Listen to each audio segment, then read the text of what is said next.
Boa tarde a todas, todos e todos. Eu sou Alex Antônio, falo de mais um bate-papo aqui da segunda Mostra de Cinema Negro de São Félix, que é uma parceria com a Travessia Filmes. Hoje vamos conversar com o realizador do filme Gás, Ellen Lopes. Boa tarde, Ellen. Queria que você se apresentasse e falasse um pouco do filme, rapidamente. Boa tarde, Alex. É um prazer estar participando do Festival de São Félix, Cinema Negro de São Félix. Esse filme é um filme que foi feito ano passado, antes da pandemia, né? Então é um filme um documentário, né, que a gente trata da vida de um morador de rua, né, que está na condição de morador de rua. E, coincidentemente, ele é meu conterrâneo, sou maranhense, e ele também é maranhense, e moramos em Palmas, em Tocantins. Então, por acaso, nos encontramos, ele catando latinha, e eu tinha umas latinhas em casa e dei para ele. E, a partir desse bate-papo, eu fiquei com aquilo na cabeça, de fazer um documentário. Eu tinha vindo da realização de um filme de ficção, um longa-metragem que a gente fez, e, e fiquei com essa ideia na cabeça, né, de fazer o documentário contando um pouco da vida desse cidadão. E geralmente, porque a gente mora em Palmas, e em Palmas é uma cidade planejada, né, como todos sabem, e não se vê, né, dá a sensação que na cidade não existe periferia, não existe nada, né, não existe pobreza, não existe pessoas na condição de morador de rua, e isso é bem maquiado, é uma coisa pouco visível. Então, isso tudo foi me incomodando, foi me dando essa inquietação de saber um pouco mais de como era, né, a condição de vida desse cidadão, dessa pessoa, que também se chama Gás. Né? O título do filme é homônimo ao apelido dele, que é Gás. E aí a gente foi, com o tempo, né, amadurecendo a ideia, e até que chegou o momento de a gente ir para o campo e começar as gravações. Nesse processo foi interessante porque acabei descobrindo que existiam muitos outros moradores de rua, catadores de latinhas, né, que está na mesma condição que ele, né? E aí a gente resolveu fazer um filme, um documentário, esse documentário que narra um pouco essa história, né, dele, a trajetória dele aqui em Palmas, né, desde quando ele chegou aqui, ainda... Nossa, esqueci de tirar o telefone, só pedir. Resolvi, desculpa. Então, ele, na verdade, chegou na cidade justamente no momento de construção da cidade, isso na década de 90, quando a cidade ainda estava no seu início. E aqui, em Palmas, existe um movimento chamado de os pioneiros. Só que esses pioneiros geralmente são a elite, os brancos, as pessoas da periferia, os negros, nunca estão colocados na condição de pioneiros. E isso era uma das questões que também passou a nos inquietar, né? Saber o porquê disso, por que os pioneiros são os brancos, são os gaúchos, são os sulistas, né? E não os nordestinos, maranhenses e outros nordestinos que moram e ajudaram a construir essa cidade.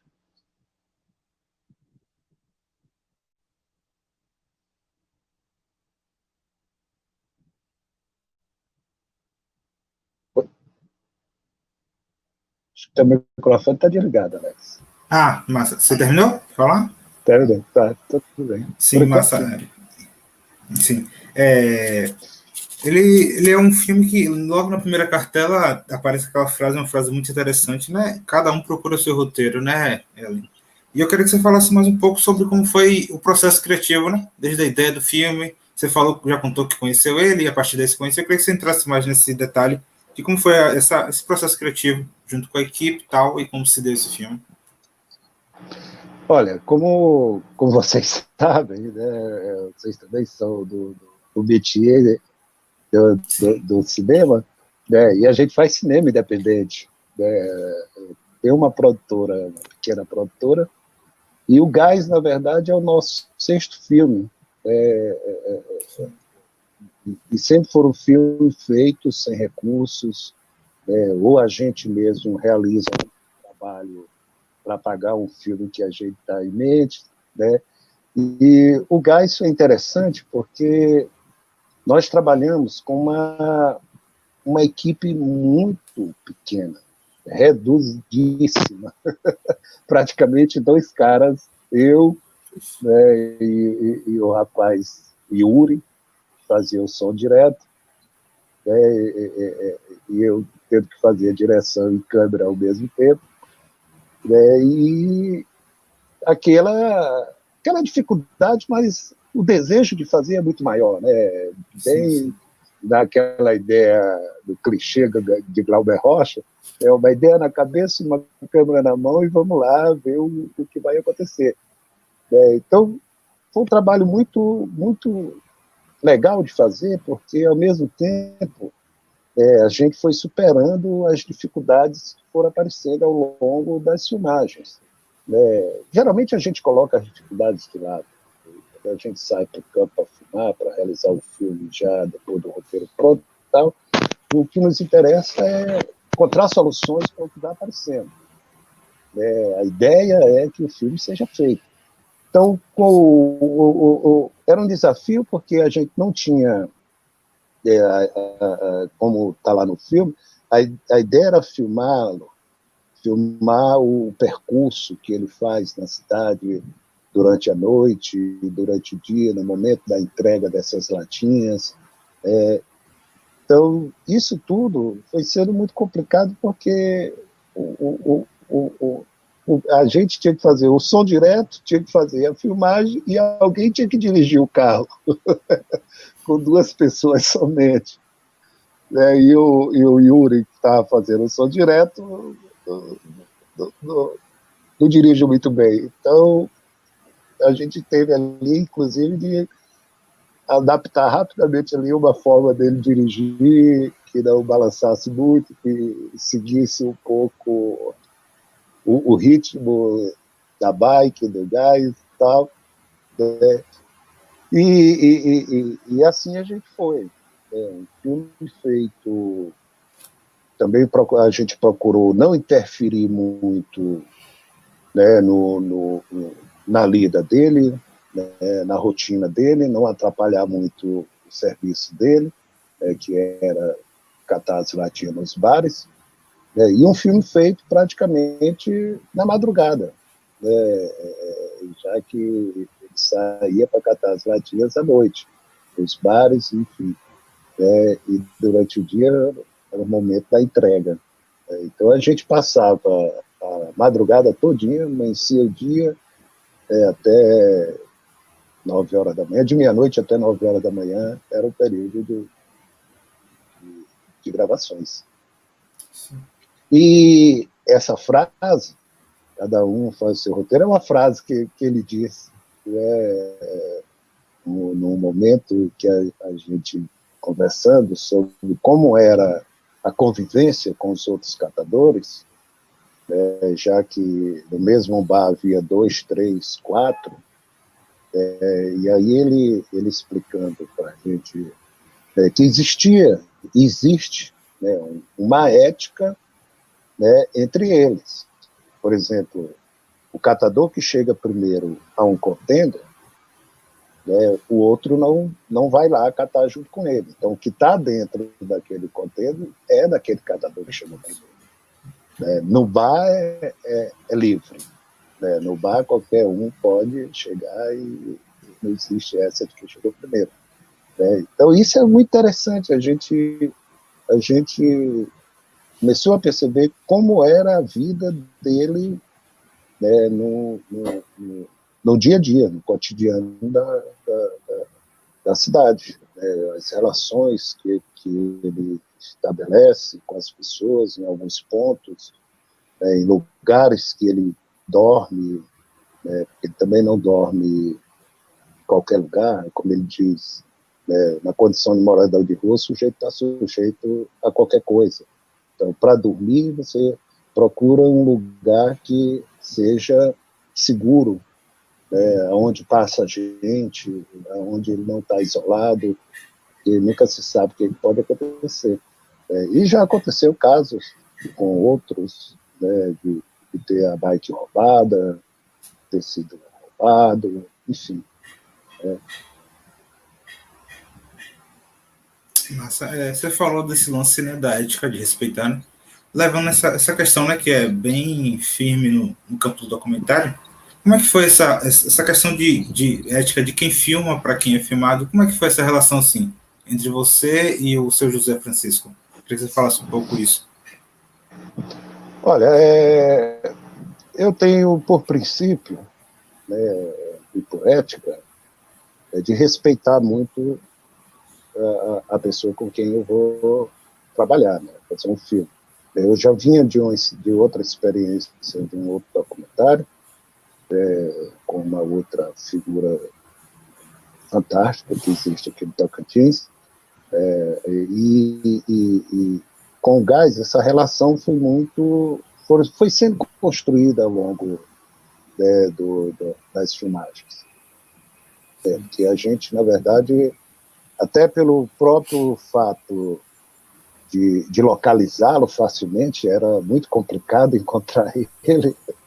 Às vezes eu saía da rua, quando a gente queria marcar uma data para a gente filmar, então eu tinha que ficar, às vezes, 2, 3 dias rodando na cidade atrás dele, porque ele não tinha assim, um local fixo que eu pudesse encontrá-lo. Então, a gente foi construindo essa coisa, muito claro, uma das coisas que eu sempre procuro deixar muito claro para os personagens, as pessoas que eu vou trabalhar, é que a gente trabalha de forma independente. A gente não tem como pagar pelo trabalho que ele vai fazer conosco. E isso talvez aconteça agora aconteceu com ele, por exemplo. A gente foi selecionado para uma mostra no Sesc Online, e dessa mostra resultou um pagamento. E desse pagamento a gente decidiu dar a metade do dinheiro para ele, a outra metade para custear os nossos custos e caixa para a produtora. Então, eu sempre trabalho nessa perspectiva, de construir uma relação que não seja, que não seja muito agressiva ao outro. E também dentro dessa perspectiva de que não interferir muito. Claro que a gente, quando está filmando, a gente, quando está editando, a gente já está interferindo, a gente está construindo uma narrativa que é do nosso ponto de vista. Mas, ao mesmo tempo, eu procuro deixar com que a pessoa tenha fala, com que ela fale por ela, com que ela seja, que ele seja maior do que a nossa fala da pessoa, o que ela está falando da vida dela, seja muito maior do que o próprio filme. Então, ela é o condutor do filme, o diretor, a fotografia. Isso faz parte dentro dessa composição. Não pode ser maior do que o sujeito que ali está. E dentro da nossa perspectiva também, existe essa coisa da questão do preconceito, da questão racial, que existe na cidade, né? Então, eu, como negro, né, então eu sempre procuro levar também para o debate essa questão, né, colocar como que é essa visão, do preconceito com que essas pessoas são tratadas. A questão racial tá embutida dentro do debate maior. Então, a gente vai tentando levantar, várias questões do ponto de vista social, a condição que a pessoa está inserida. E a nossa luta também, enquanto cineasta negro, cinema negro, da gente lutar por ocupar os espaços que é de direito nosso, que nos é negado constantemente, né? Mas isso é muito importante que você falou, né? Tanto para o cinema independente, mas o cinema de forma geral, né? Esse cuidado com o outro. A gente está tendo relações pessoais, né? Dentro da equipe, dentro com quem a gente está trabalhando. Né? Muito importante. Outra coisa, eu tenho uma curiosidade, Ellen. Enquanto você, né, enquanto diretor, essa escolha pelo preto e branco, sei que teve algumas imagens que foram gravadas, a maioria não foi gravada de noite, mas você optou pelo uso do preto e branco, né? Eu queria que você falasse o porquê disso. Se tem algo simbólico por trás disso, ou o quê? Ô, Alex, diz, nós já fizemos, agora em 2020 eu fiz um outro filme também, já no período da pandemia de isolamento, um filme feito de forma remota, né? E, na verdade, o preto e branco, ele já vem, eu já trago isso lá da fotografia, né? Eu sou fotógrafo também, então eu sempre fotografei em preto e branco, né? Eu tenho um fascínio pelo negócio do preto e branco, e levei isso para o cinema. Deu o nosso de 7 filmes que já fizemos, 6 são preto e branco. Um é mesclado, né? Entre colorido e preto e branco. Então, o preto e branco, na verdade, eu tenho uma teoria, né, de que o preto e branco ele prende mais, né, o espectador. Ele exige mais que as pessoas fiquem mais atentas, que enxergue, que perceba mais coisas, porque aparentemente, ele da ideia de que as diferenças, os detalhes, eles são mais difíceis de ser entregues. Né? Por exemplo, eu não tenho nada contra coisas em cores, fotografias, filmes, pelo contrário. Né? Mas eu acho que a cor em si, né, ela já chama a atenção, ela já desvia, né, o olhar do espectador. Ela entrega muito mais fácil as coisas. E o preto e branco exige com que você tenha mais, né, direcione mais o olhar, tenha mais atenção, preste mais cuidado, tenha mais cuidado em perceber os detalhes que a gente quer colocar ali dentro. Né? Filme feito em preto e branco à noite, ele complica um pouco mais, né? Então, faz com que você se concentre, né, e para poder perceber coisas que a gente queira ali, que não seja muito fácil de identificação. Né? Então, e além de eu achar esteticamente, eu acho que é bonito. Né?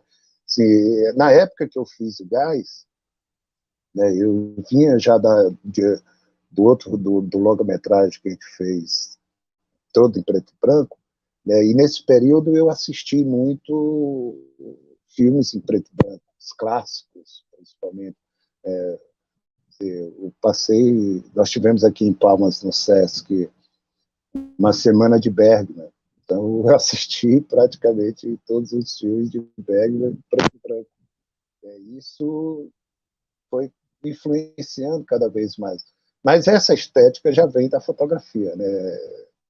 Eu sempre achei que na fotografia, o preto e branco seria uma coisa muito mais interessante do ponto de vista estético e do ponto de vista da exigência do que o espectador se concentre muito mais para descobrir o que há por trás do olhar do fotógrafo, do cineasta, enfim.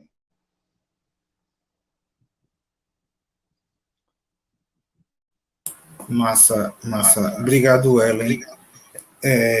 Você quer falar mais alguma coisa? Sim, porque acho que para mim tá bom, assim. Era uma coisa rápida, mas um bate-papo mesmo para saber sobre você. Se você quiser falar mais alguma coisa, fique à vontade. Eu queria agradecer, né, a você por estar aqui nesse diálogo, né, sobre o filme e dizer que estou muito contente, né, por o filme ter sido selecionado, né, e nesse espaço que são os festivais, que é um espaço para quem faz cinema independente mostrar seus trabalhos, né, e num espaço ainda, né, que é o espaço de diretores negros, de filmes feitos por equipe que envolve os negros, e que isso é a nossa luta. É a gente cada vez mais buscar esses espaços e ocupar outros, né? Mostrar que nós também, né, somos produtores, nós também somos cineastas, nós também somos entusiastas, né, e que nós também sabemos fazer e desejamos fazer e vamos continuar fazendo, né, independente de todas as barreiras e todos os percalços que a gente enfrenta no dia a dia, nessa luta de fazer cinema e, sobretudo, a nossa luta maior, que é a luta contra a discriminação, a luta contra o preconceito, a luta, né, por mais direito, a luta por mais respeito, que a gente enfrenta cotidianamente na nossa vida. E é isso. Eu desejo, né, que o festival seja um sucesso, que vocês lutem por manter esse espaço, lute para que isso se fortaleça cada vez mais e que é um espaço democrático e aberto para mostrar os trabalhos das pessoas que estão aí produzindo pelo Brasil afora. É isso. Nossa, Obrigado. a gente que, a gente que agradece, Ellen. Obrigado pelas palavras, obrigado pelo filme também. E esse espaço é extremamente importante, né? Como você falou. É um espaço de informação, um espaço de troca, espaço da gente nos conhecer, né? O cinema Sim. negro em si. De troca fundamental, então. A gente agradece você mais uma vez. E lembrando que essa mostra Cinema Negro é uma realização do Corvo Vermelho Filmes e Aldeia Produções, junto com o Departamento de Turismo de São Félix e a Prefeitura de São Félix, e tem um apoio financeiro também do Estado da Bahia, pelo programa Audi Blanc. E é isso. Obrigado, Ellen. Até mais. Obrigadão. Até mais. Boa sorte para a gente. Para nós.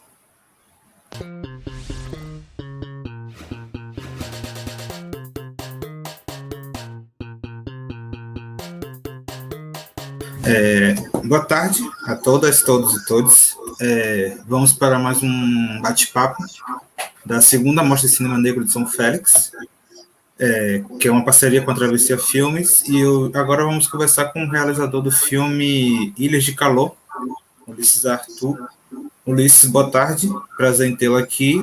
Poderia começar se apresentando de novo, né? E falar um pouco do filme.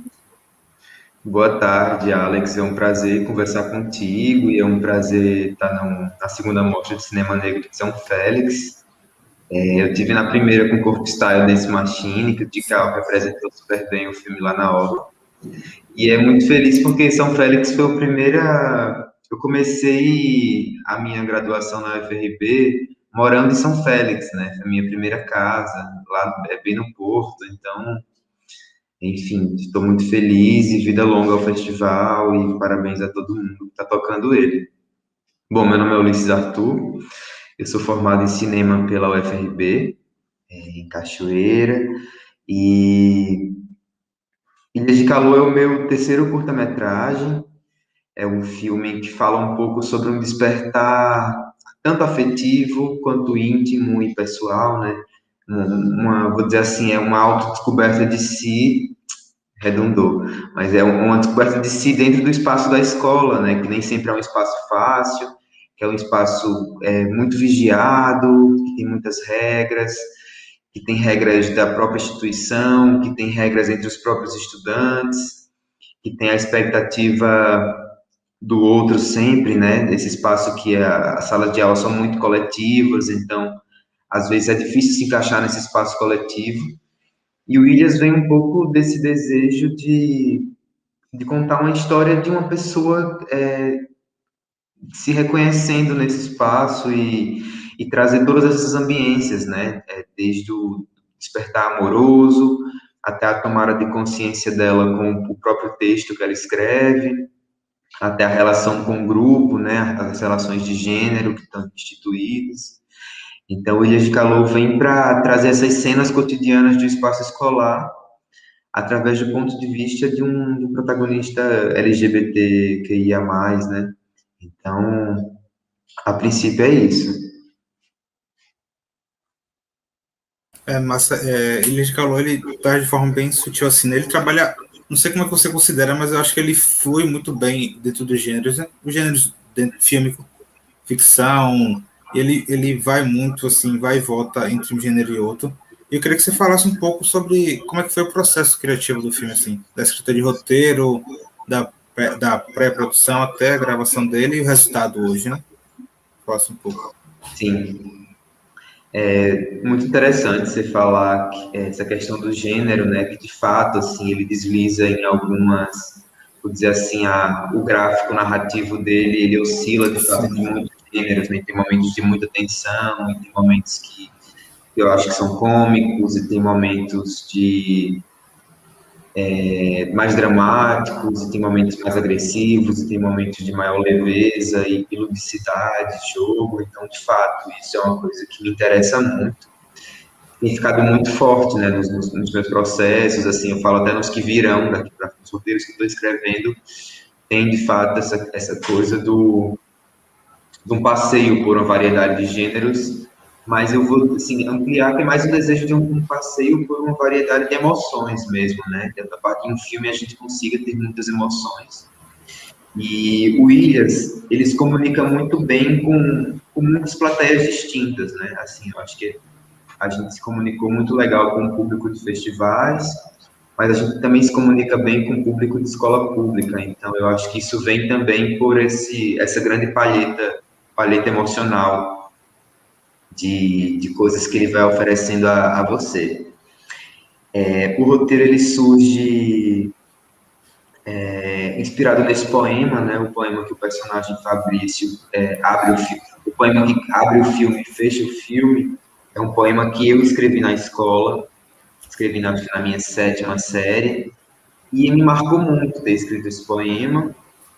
É uma coisa que eu nunca esqueci, né? Porque na época eu me achava muito dramático e ao mesmo tempo levemente radical, e era um dos poemas mais fortes da sala. Então, eu lembro muito que esse poema para mim foi importante, igual no filme, esse poema tem um peso, né? Esse poema revela um pouco da transformação do Fabrício, né? Que é o protagonista do filme. Então, a partir desse poema, eu fui conectando várias cenas cotidianas da minha experiência na escola e do que eu vi na escola com... eu trabalhei muito como oficineiro em escolas públicas, né? Oficineiro de cinema. Então, eu tive contato, até hoje eu tenho contato com jovens e adolescentes que estão nessa faixa etária, que estão, vou dizer assim, numa fase de puberdade, de ebulição, numa fase muito hormonal, uma fase muito, vou dizer assim, aquela fase rebelde, revoltada. Então, eu fui conectando todas essas cenas que eu via, né? Então, conectar um pouco a selvageria do intervalo da escola, né? Aquela coisa agressiva, menino versus meninas, e conectando a sala de aula, conectando as tensões de intriga, as disputas, o deboche, a bagunça. Então eu fui juntando, assim, o próprio filme, eu acho que ele tem uma forma, acho que ele ganha uma coerência, mas eu acho que a própria forma do filme, ela é levemente fragmentada, né? São muitas cenas que juntas vão edificando uma ambiência, do que necessariamente está tudo 100% encadeado, uma coisa depois da outra.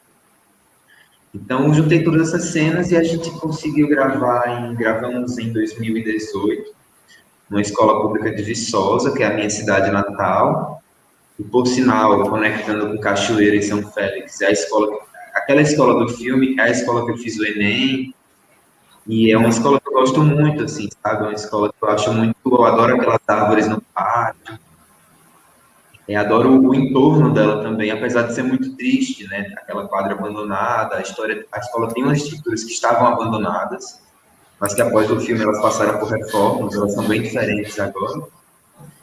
E, enfim, assim, eu pude voltar para minha cidade natal, gravando esse filme em parceria com esses jovens, assim, é importante frisar que foi um filme sem financiamento, é um filme, assim, financiamento mínimo, né, mais para estrutura de alimentação, combustível, mas é um filme que foi feito com muito cooperativismo, sabe? Todo mundo que trabalhou trouxe muita coisa, todo mundo, enfim, foi muito importante, a gente conseguiu muita coisa. Quem trabalhou apostou na ideia também, apostou na história. E basicamente é isso, mobilizamos 20 estudantes e eles embarcaram com a gente num processo super bonito, tivemos uns encontros de preparação de elenco, e foi também uma grande formação, né? No fim das contas, é um filme sobre escola e todo o processo do filme foi muito uma grande formação assumida, né? Toda a preparação de elenco foi também uma formação em encenação, em atuação, uma formação social, né? Porque a gente discutiu profundamente todos os temas que o roteiro tocava. Então, é isso, assim, o Ilhas aconteceu, foram 6 dias de filmagem, não foi fácil, porque, como eu te disse, assim, a limitação de grana, ela também traz uma aridez para o processo, né? Então foi um processo que tiveram muitas durezas, tanto tecnicamente, economicamente, mas também entre os próprios alunos, né? Porque as questões vão vindo também. As questões estão na cena, mas as questões também estão na vida real, também estão acontecendo. Mas foi muito forte, assim, o final das filmagens foi muito positivo, assim, sabe? Muito choro, muita emoção, muita conexão. Então é um filme que eu gosto muito, assim, fui muito feliz fazendo, assim, cresci anos fazendo esse filme, sabe? Anos de cinema tocando ele. Produção independente é isso, né? A gente Exato. bem sabe que são esses percalços da vida para poder fazer mesmo pelo amor. E eu gosto muito do filme, da forma que você traz, né, esses personagens. E o filme também fala muito, não sei se estou certo, se eu estiver errado, você me conserte. Fala também sobre decepção, né? Como ele fala no texto que é seu. Fala sobre a decepção dele e meio quando ele está recitando aquele poema, quebra, entra todo em outro mundo, né? Mesmo ali dentro da escola, mas é tipo uma explicação para aquela história e depois no final volta para o começo, né? Eu gostei muito disso. E são todos não atores, né? Os meninos são Todos todos não não atores. atores. Como foi assim trabalhar com... Teve algum percalço, algum empecilho em trabalhar com não atores? Foi sua primeira vez ou não? Oficialmente, sim, né? Eu já tinha trabalhado anteriormente, no meu curso anterior, mas é uma criança, então a criança vai entrando em outros jogos, né? Mas, ó, eu não acho que foi difícil, mas eu acho que o grande desafio de trabalhar com não atores, ainda mais jovens, né? Entre os 14, a faixa eram todos a partir dos 14 anos, de 14 a 18, mas eram muito jovens, assim. Mas acho que o grande desafio era tentar envolvê-los na cena, né? Assim, tipo, eu tinha um saber sobre aquela cena, eu tinha uma ideia na cabeça, que eu consegui passar para a fotografia, passei para o som, passei para a produção, passei para a arte, mas como passar essa ideia para esses jovens, sabe? Assim, como fazer com que eles embarquem na aventura da cena. Então, toda cena tinha que criar um jogo, né? Eu uso muito essa ideia de jogo para que a gente conseguisse chegar num melhor resultado, para que parecesse de verdade, assim, que estava sendo realmente vivido, né? Tem uma coisa que eu adoro, assim, o maior elogio que eu gosto de ganhar nesse filme, eu já falei isso outras vezes, é que as pessoas dizem, olha, é um filme muito vivo. Eu acho muito massa essa coisa de falar vivo, porque era justamente isso que a gente estava procurando nessa filmagem com eles, né? Muita ebulição, muita turbulência, muita... A gente queria que fosse muito... uma imagem muito pulsante. E para que a imagem fosse muito pulsante, eles teriam que pulsar junto com essa cena, né? Então, por exemplo, aquela cena que eles estão na quadra, que eles chegam na quadra para descobrir o casal que tá ficando, o casal que tá ficando lá e tal, sei lá, tipo, era meio que chegar em silêncio e chegar como se fosse uma investigação. Então eu falei, galera, ó, é tipo Counter-Strike aqui, vocês estão invadindo um prédio vazio, tem que ter uma energia meio de tipo, vocês não podem ser descobertos, tem que pegar a galera no flagra, então tem que chegar na baixa, como se estivessem num campo de batalha e tal. Aí isso, eles foram fazendo e a gente foi chegando naquele resultado, assim. Então, tinha que sempre criar uma grande magia, uma grande intenção, evocar muito imagens que eles conheciam, né? Porque eu acho que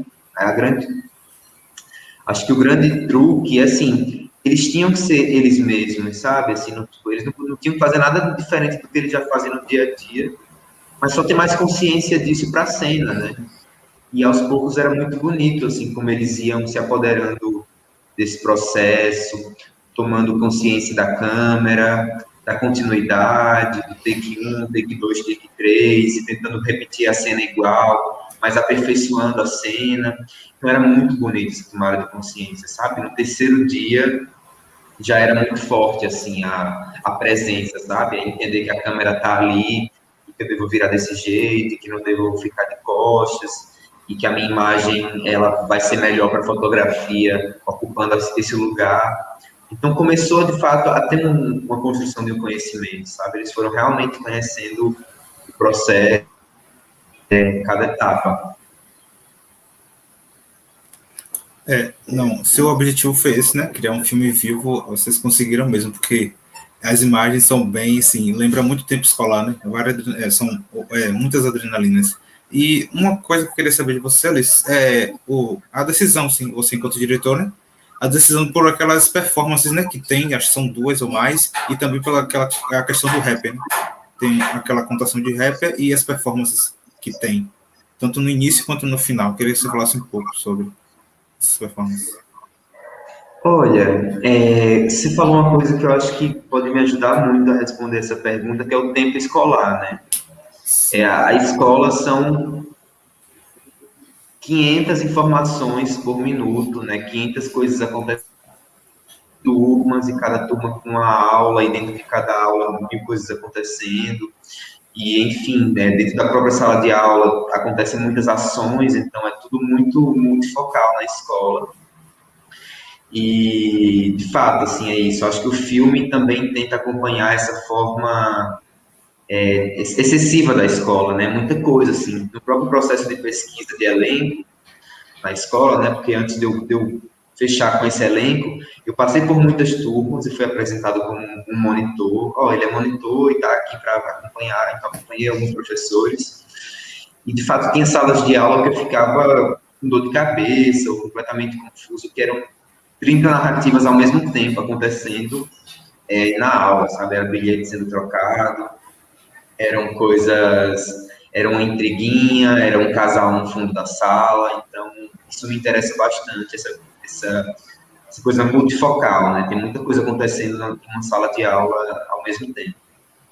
Mas a questão do rap e da performance, eu acho que tem duas coisas, assim. A primeira coisa me interessa muito, acho que todos os meus filmes têm muito forte essa questão de personagens que estão tentando fugir de alguma dor, de alguma decepção, de alguma questão, de alguma crise, através de alguma manifestação artística, né? Então, a composição do rap vem muito, que o rap socialmente é isso, né?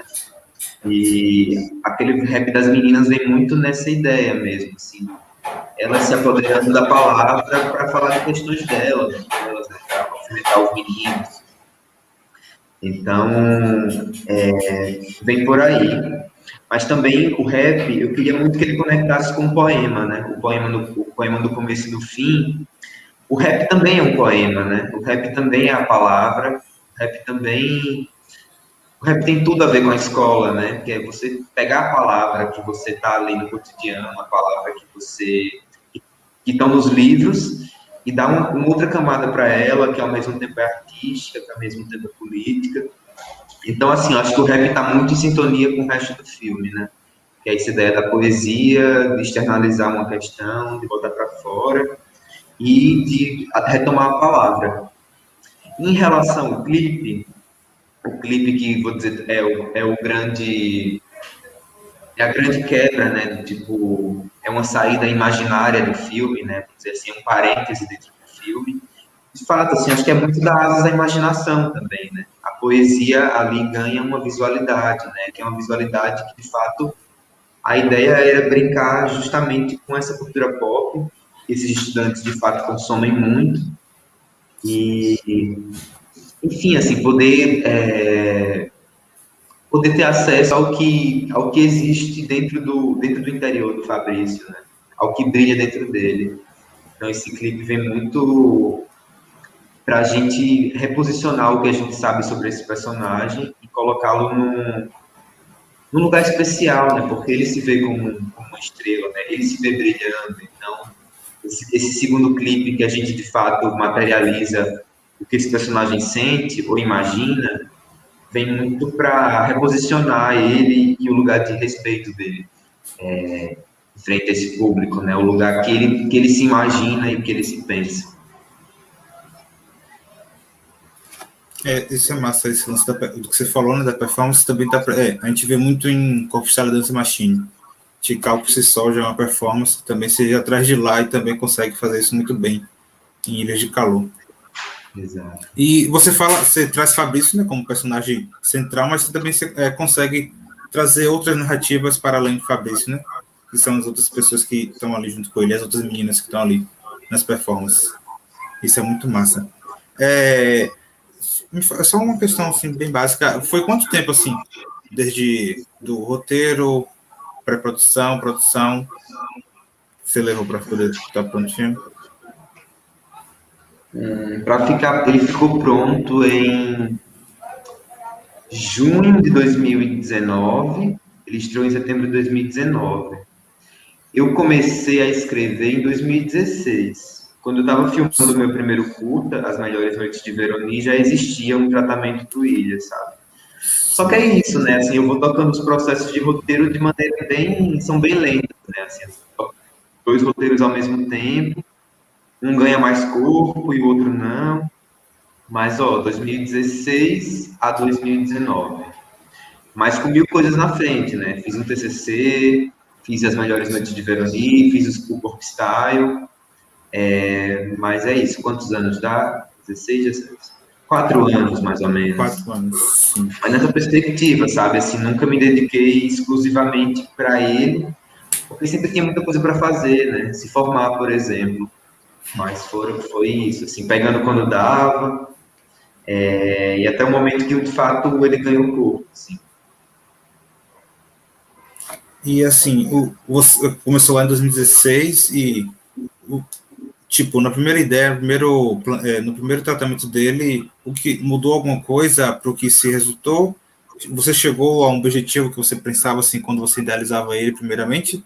Ele realmente é o que é hoje e o que você estava pensando antes? Olha, eu acho assim que eu respeito muito o tempo do cinema, assim, de cada processo, né? Assim, não adianta atropelar, porque eu acho que tudo é oportuno, assim, a não ser que quando, enfim, é claro que a gente sofre, a gente fica mal, mas eu acho que todos os atrasos, eu acho que, sei lá, uma onda meio espiritual, então eu acho que tudo muito é sincronicidade e vai dar certo. Desde o começo, eu sabia que eu queria um filme mais agitado, mais jovem, assim, eu estava muito inspirado num cinema mais turbulento, E quando eu filmei o meu primeiro curta, que é As Melhores Noites de Veronique, ele tinha uma mise-en-scène mais fixa, né, mais composição, um tempo mais dilatado. Eu sabia que eu falei, poxa, eu não posso mais continuar assim, sabe? Eu gosto do filme assim, gosto de um cinema assim, mas eu não queria repetir esse jeito de fazer. Eu queria fazer uma coisa muito mais turbulenta, muito mais câmera na mão. Então, por exemplo, assim, a experiência do Veroni, levando para o Ilhas, acrescentou muito, sabe? Então, assim, tudo que foi acontecendo só acrescentou para o filme. Enfim, a ideia da mise-en-scène, a ideia do roteiro. Uma questão que eu trago até hoje, por exemplo, o Williams tinha cenas em outros lugares, assim, sabe? Tinham cenas, por exemplo, o personagem tem uma bicicleta, né? Tinham várias cenas que todos tinham bicicleta, por exemplo, sabe? E todos andavam pela cidade inteira, né? Ele não pedalava só. O sentimento de grupo era muito... Ele é forte, mas ainda era muito mais. Eles voltavam para casa todos em grupo. Tinha uma treta com bicicleta. O Anderson, que é vou dizer assim, não é o par romântico dele, mas o garoto que rola uma tensão afetiva, uma tensão passiva-agressiva com ele. Tinha uma moto, então assim, tinha coisa de... O Fabrício tinha bicicleta e o Anderson tinha uma moto. A gente chegou a gravar uma cena com a moto, mas não deu certo. Então, assim, acho que tudo que aconteceu foi para melhor, sabe? Eu tenho muito uma filosofia que é tentar ao máximo concentrar a narrativa de um jeito que ela fique mais, que o universo fique mais forte, assim. E eu não estou falando isso nem para a nível de economia, sabe? Assim, do tipo, é claro que é bom economizar grana, mas, por exemplo, uma coisa que foi muito forte que aconteceu é que a narrativa ela é praticamente toda na escola, assim, sabe? É tudo na escola. Antes tinha a casa do Fabrício, tinha muito mais ruas, tinha uma cena numa ponte. Então, assim, o que acho que a grande força que o filme ganhou foi, de fato, ele ter se concentrado no espaço da escola, sabe? Tá tudo ali. O que é fora da escola é o momento que ele pedala nas ruas, que foi tranquilo, assim, fazer. Mas, basicamente, eu acho que a história foi ficando muito mais concentrada de tensão e de potência e de linguagem e também de produção, né? Porque concentrar tudo na escola também é muito estratégico para que as coisas elas fiquem melhores para articular a filmagem. Massa, Ulisses. Falando sobre as próximas produções, assim, você tá com um outro filme já, né? Em desenvolvimento, se eu não me engano. Meu TCC na universidade foi um roteiro de longa-metragem. A expectativa Sim. é filmar ano que vem, assim, se tudo dando certo, se tudo fluindo, que vai Massa. dar, com certeza. Mas tô com a expectativa de filmar esse longo, mas eu tenho um curta para gravar ainda. Eu tenho já um roteiro de um curta e a gente já conseguiu um financiamento e vamos gravar esse ano ainda. Eu tô bem animado, assim, que de fato, assim, já tem muitas coisas do Ilhas que eu vou trazer para ele, sabe? Tem questões que continuam. Acho que todos os meus filmes, a partir de agora, os que eu tenho escrito, tem questões muito fortes que vão continuar, sabe? A questão do coletivo, a questão, todos eles assim, que até você falou nessa questão que o Fabrício não é só ele, né? Tem uma galera em volta, assim, me interessa muito essa questão de você ter um protagonista, mas um protagonista que está inserido em um meio, está inserido em um grupo, que a história pode transitar entre a história do grupo e a história desse protagonista, né? Que é a nossa vida, né? Nós somos individuais, mas o tempo todo estamos pertencendo a grupos e somos construídos por esses grupos. Então é isso, tenho um curta para fazer ainda esse longa, então estou muito animado e trabalhando bastante para que eles saiam, assim, para que dê certo. Então é isso, Ulisses. Acho que a gente está chegando no final. Eu primeiro te agradeço em nome da nossa cinema negro São Félix. Foi um prazer estar com você, depois de tanto tempo rever você. A gente foi colega, né, de curso. E agradecer e fique à vontade de falar o que você quiser, falar mais alguma coisa. Agradecer a todo mundo. Eu quero agradecer enfim, mais uma vez agradecer a mostra, agradecer a você, agradecer ao Marvin, a Clara. Enfim, é sempre muito bom estar perto de vocês e conectando assim com Cachoeira, e com a UFRB, assim, com os frutos da UFRB, né, que eu também faço parte, então é sempre muito bom estar com vocês. Assim, quero agradecer profundamente a equipe, né, eu não fiz esse filme só, tem uma galera comigo, inclusive uma galera que saiu da UFRB, Bruna, Tamires, Léo Conceição, o próprio Marvin foi a equipe do filme. Então, e a equipe do filme ela é imensa também, Lilis, Lucas, Larissa, Nuno, tem uma galera que somou muito, assim, eu quero agradecer a todas essas pessoas, assim, acho que o filme foi muito massa e uma experiência muito construtiva para todos nós. E é isso, quero dizer que estou disponível, assim, para quem quiser conversar sobre o filme, inclusive para quem quiser convidar o filme está aí para ser visto, sobretudo para ser trocado com os nossos jovens, né? Eu adoro enviar o filme para alguma sessão escola ou para cineclube escola, então para dizer que o filme está aí para o mundo e a gente está super aberto a fazer, a espalhar mesmo, e fazer com que os debates aconteçam, né? O Williams toca com questões muito delicadas que são difíceis de trazer mesmo, né? Dentro da escola, então estamos aqui para construir isso e para ajudar a tocar nesses assuntos e construir um mundo melhor, né, para os nossos jovens, que a gente consiga mudar um pouco as coisas. Muito obrigado por tudo, Alex, e Mostra de Cinema Negro de São Félix. Viu? Agradecer novamente, Ulisses, a você. Foi muito bom estar aqui com você nesse momento. E lembrando que a Mostra de Cinema Negro é uma realização da Corvo Vermelho e a Aldeia Produções, juntamente com o apoio do Departamento de Turismo de São Félix e a Prefeitura de São Félix, com apoio financeiro do Estado da Bahia, do programa Aldir Blanc. É isso. Obrigadão, Ulisses. Bom te rever. Novamente, beijos. E até a próxima. Tchau, tchau. Que aconteça logo, logo. Tchau, tchau.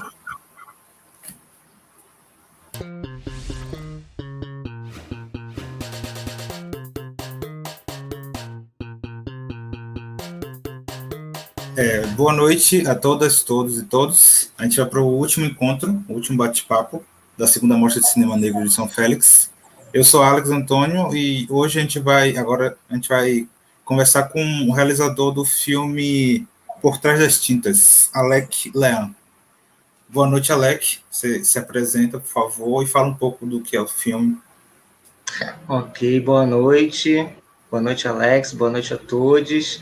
Meu nome é Alec Lean, eu sou diretor do filme de curta-metragem Por Trás das Tintas, que aborda um quadro do pintor espanhol Modesto Brocos, que ele pintou por volta de 1892 e que trata,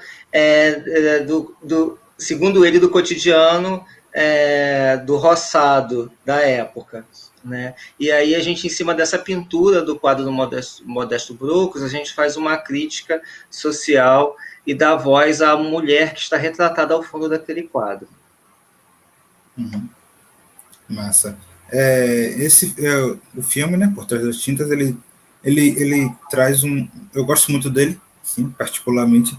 Ele me lembra muito, não sei se você já assistiu algum filme da Endo Muki, é uma cineasta keniana. Ela trabalha com animação, ainda acho que você não conhece, né? Ela trabalha com animação e também trabalha com imagens. E também me lembrou outro filme que é uma colega minha particular, uma artista muito boa, Emma Ribeiro, Tempos Verbais. Não sei se você assistiu esse filme. Também eu vou anotar isso aí para poder assistir. Já me interessei. É um filme muito legal. E ela trabalha com imagens de mulheres negras escravizadas. E é um filme muito legal. Eu indico muito assistir esse filme. E seu filme me lembra muito esse, né? E esse questionamento, né, por trás das tintas. O que é que, além das tintas e dessas imagens, né? O que essas imagens trazem? O que é que tem por trás dessas imagens? Que é uma grande e complexa história, né? De escravidão, que dá cerca de se refletir nos nossos povos, né? E eu queria que você falasse um pouco como foi o processo criativo do filme. Como é que foi a escolha do tema e tal. A ideia surgiu, na verdade, quando eu estava cursando direção cinematográfica na Escola de Cinema Darcy Ribeiro.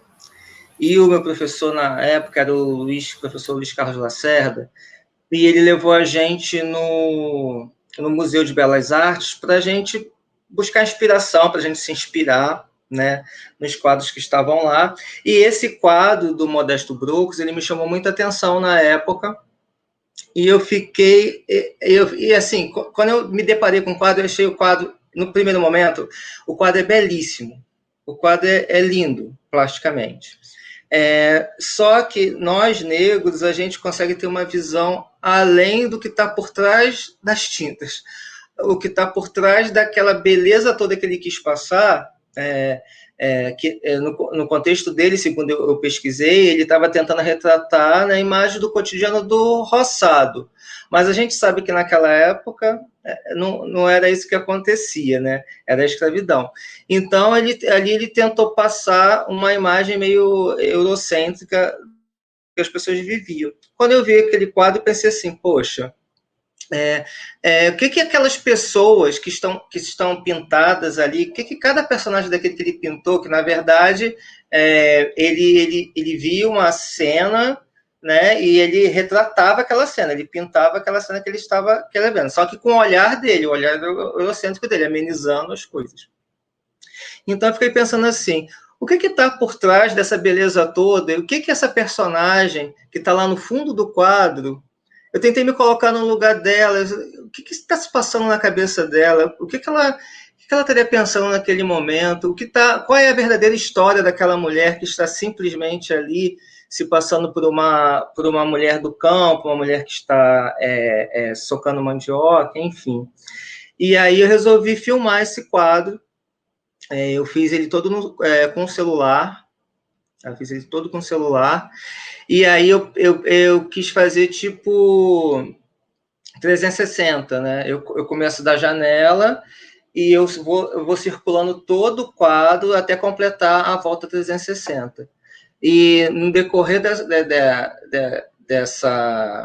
desse caminho, a personagem principal, que está no fundinho do quadro, ela vai observando as outras pessoas da cena, do quadro, e vai dando o olhar dela, a versão dela para aquele ato, para aquela ação que o pintor transcreveu na tinta lá em óleo. Foi um quadro pintado em óleo. Então, assim, na verdade, eu tentei me colocar no lugar dela e pensar assim, nossa, quantos direitos foram tirados, né? Porque o filme, apesar de ser pequeno, ele fala muita coisa, ele diz muita coisa. E, assim, quantos direitos humanos foram tirados dessas pessoas? Elas foram arrastadas da sua terra natal. Então, não era só direito à liberdade, não tinha direito à profissão, porque os artesãos, os médicos, os arquitetos, todo o conhecimento que o povo africano tem, né? Quando eles chegavam aqui, eles eram designados para trabalhos corporais, trabalhos pesados, assim, e todo conhecimento, muitas vezes, a maioria das vezes, era ignorado. Então, o direito à profissão, inclusive, a escolha da sua profissão, né? Que é um direito humano também. Então, esse filme também fala muito de direitos humanos, né? Direito à nacionalidade, porque quando eles vinham para cá, toda a documentação era destruída, era rasgada. E aí, no final do filme, ela acaba relatando, né, que a origem dela, né, e, enfim. Tem uma gama de filmes, assim, eu fiquei reparando no tempo, né, é um filme curto, mas também tem outro filme, Historiografia, porém é uma realizadora branca, mas também vai pelo mesmo caminho que o seu, que também em Tempos Verbais, de Emma Ribeiro. São filmes, a maioria desses filmes são todos curtos, mas por trás desses filmes, por trás dessas histórias, essas imagens, sempre tratado com imagens de arquivo, né, trazem questionamentos e histórias complexas, assim, que dariam enormes longas-metragens. E o seu também... e o seu também entra em uma questão muito complexa, né, que é pensar esse devir, né, como é que foi esse devir dos nossos povos antes dos nossos ancestrais, e o que acabou influenciando até hoje, né, nossas vidas, né, em todos os âmbitos. E o seu filme consegue fazer isso muito bem, assim. Não, E me diga... pode Fale, falar. você queria falar. Não, pode Não, falar. pode falar. Não, só ia concordar com você. Sim, fale mais sobre, tipo, a escolha do filme, por que dessa imagem, né? Sim, essa imagem me chamou muita atenção, principalmente porque tinha uma criança ao lado dela, brincando, né? Aparentemente ali, brincando num tacho ao lado da mãe, né? E aí isso me tocou muito fundo, porque como é para uma criança já nascer, já crescer sem liberdade, né? Já nascer no meio de opressão, sem liberdade, sem saber suas origens, suas raízes, né? Então, que eu não quero dar spoiler do filme, mas ela acaba revelando no final do filme, né? O que o filho dela seria de fato, né? Se não estivesse ali, o que ele é de fato, só não é por causa das circunstâncias em que ele se encontrou. E aquilo me mexeu muito comigo mesmo, assim. E eu fico pensando como essa opressão acaba se reproduzindo até os dias de hoje. E um fato também que me chama muita atenção uma mulher que está com o bebê no colo também, né? Tem uma mulher ali com o bebê no colo, e ele é um pouco até mais clarinho, a gente já pensa na questão da miscigenação, da questão que na época era do clareamento, que tinha que fazer o branqueamento, e esse mesmo pintor, o Modesto Brocos, ele tem um quadro chamado A Redenção de Cã, se eu não me engano, que enaltece o branqueamento da raça, né? Que é uma senhora negra com as mãos levantadas para o céu, agradecendo o bebê mais claro que foi gerado pela sua filha negra e pelo homem branco. Então, esse autor ele tem um histórico desse segmento aí de temático, né? Da narrativa dos negros no roçado e do branqueamento, enfim. Aquela imagem é muito forte, né? E também eles trabalham, né? Como acho que você já falou, sobre essa romantização, né? Romantização de trabalho escravo, através da pintura, que é que a pintura pode fazer, né? Isso também também é atrelado totalmente ao cinema, né? O que é que a gente, tipo, agentes do audiovisual, podemos fazer, né? Com a câmera na mão, podemos mudar histórias, podemos modificar isso. E é o que acontece também na pintura, né? Que aquela pintura toda romantizada, todo mundo... A primeira vez também que eu vi a pintura, eu achei muito bonita. Mas depois, quando você começa a mudar seu olhar, tentar ver com outras perspectivas, você vê ali que há um contraste, há um erro ali naquela imagem, né? Que não é só...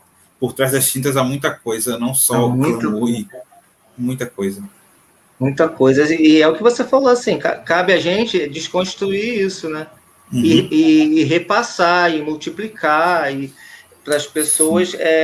porque quando algumas pessoas, alguns amigos meus brancos viram o filme, eles falaram, gente, eles nunca pararam para pensar nesse ângulo, entendeu? Então, assim, o filme também serve também para despertar as pessoas também, que nunca pararam para pensar nesse âmbito, porque não são negras, ou porque, enfim, não tem fechamento com a causa, enfim. Mas outra coisa também que eu gostaria de falar sobre o filme é que ele é um filme que ele foi aceito em festivais europeus com muita facilidade. Ele foi inclusive aceito no Festival da Espanha, na cidade do diretor Modesto Brocos, né? Eu fiquei com receio dele não ser muito bem aceito por causa da revelação, da revelação do que está por trás das tintas do artista deles, do artista espanhol, mas eles acabaram recebendo muito bem o filme lá no Festival da Espanha, e a gente ganhou menção honrosa também em Belgrado também, foi final do ano passado. Então eu fiquei muito feliz também com esse reconhecimento dos festivais europeus com o filme, né, com a nossa revelação sobre a temática do filme. Massa. Aí isso meio que recai em todo o movimento, né, do cinema negro. O cinema negro passou por isso, passa ainda por isso, né? Nesse movimento de olhar para si e ter essa crítica, né, esses modelos europeus, eurocêntricos, e tentar, através disso, modificar o nosso olhar, o nosso costume, e a gente faz isso, né? A gente vem fazendo isso já há um tempo, né? Através dos nossos filmes. Nossos filmes é isso, né? É uma outra perspectiva, uma perspectiva trazida por nós mesmos, sem esse olhar, essa direção mesmo, sem estar aquela centrado a um corpo branco falar das nossas histórias, né? O cinema negro está passando por isso, e hoje estamos galgando outro campo, né? Outro campo que é nosso, que é falar de nós para nós. Que isso é muito importante. Exatamente, essa é a nossa responsabilidade, e a gente tem grandes cineastas aí, novos, jovens, muitas mulheres, que isso é muito importante, muitas mulheres. Já temos também travesti, trans também no cinema negro. Isso é muito importante para dar voz, né? Porque as nossas histórias sempre foram contadas por pessoas brancas, cis, héteros, enfim.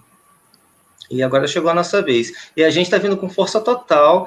E assim, a gente tem que agradecer muito aos festivais de cinema negro em especial, né? Que graças a Deus tem por todo o Brasil. O festival de vocês também é maravilhoso, está abrindo essa janela para a gente. Isso é muito importante. A gente não sabe como é importante que esses festivais aconteçam para difundir mesmo, né, a nossa voz. Esses festivais são ultra mega importantes, né? Assim como um dos mais conhecidos, né, que é o Zósimo, e esses espaços também são bem importantes para a formação e para a troca, né, de saberes entre nós. Sim, com certeza. Tem algum filme que foi referência para você acabar produzindo esse? Não, esse foi meio que por sensibilidade mesmo. Eu cheguei lá, vi aquele quadro lindo, fiquei encantado com o quadro, e depois eu comecei a ter uma visão além daquela beleza toda, né? Mas eu não tive nenhum filme de referência, não, para esse não. Para esse filme. Nossa. Acho que é isso, mais ou menos, né? Ficar alongando muito, mas se você quiser falar mais alguma coisa sobre filme, sobre o seu processo, sobre você tem outros filmes além desse? Sim, eu tenho o filme Eu Não Nasci para Ser Discreta, que também está aí rodando nos festivais, já está no período final dos festivais. Tem algum lugar disponível? Está disponível na SP Cine Play. Massa. Só repete o nome pra gente.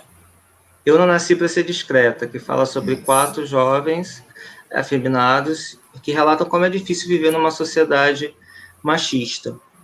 Outro filme também que está aí disponível em circuito é o Nós Somos Tão Lindos, que são 40 fotografias de pessoas pretas feitas por fotógrafos pretos. Então a gente faz esse panorama de fotógrafos negros, num curta também, para dizer que nós somos tão lindos também, né? Porque a gente vive cercado de uma mídia que só mostra a beleza padrão que eles querem, né? Que eles bem entendem. Então a gente resolveu fazer esse pequeno apanhado aí para dizer que nós somos tão lindos também. Uhum. E foram todas produções independentes, né? São todos filmes independentes, né? Para quem não me conhece, eu sou cineasta, roteirista, sou pedagogo, né? Sou formado em pedagogia pela UERJ. Estudei na Escola Cinema Darcy Ribeiro e também frequentei os cursos do Centro Afro-Carioca de Cinema Zósimo Gugu, que é um curso que, para quem não teve oportunidade de fazer, façam, que é excelente. Esse ano, inclusive, foi online o curso. Gente de todo o Brasil pôde participar do curso do Zósimo Gugu, Centro Afro-Carioca. E, assim, eu super indico, porque é a melhor equipe de cinema negro está lá nesse curso, né? Os maiores profissionais, Joelzito Araújo, Janaína Oliveira Refém, Sabrina Fidalgo, só a nata do cinema negro para dar aula, né? Então, assim, quem puder, no próximo ano, Participe, gente. É muito bom. Aprendi muita coisa lá.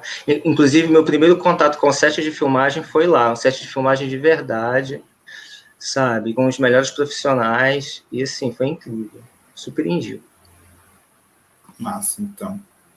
Eu acho que é isso, Alec. Eu queria agradecer você, né, pela disponibilidade, agradecer ao festival pelo convite. A gente está encerrando, né, bate-papo com você e falar foi prazeroso conversar com você. Obrigado pelo filme, obrigado pelas palavras. Se você quiser fazer algum agradecimento, fique à vontade. Gente, quero agradecer pelo convite. Obrigado à curadoria por ter selecionado o meu filme. Obrigado a todos vocês do festival e vida longa ao Festival Edição Félix. Beijo em todos. Obrigado. Valeu. E só lembrando que a Mostra de Cinema Negro São Félix é uma realização do Corvo Vermelho Filmes e da Aldé Produções, em parceria com o Departamento de Turismo de São Félix e a Prefeitura. E está sendo financiado pelo Estado da Bahia via Lei Aldir Blanc.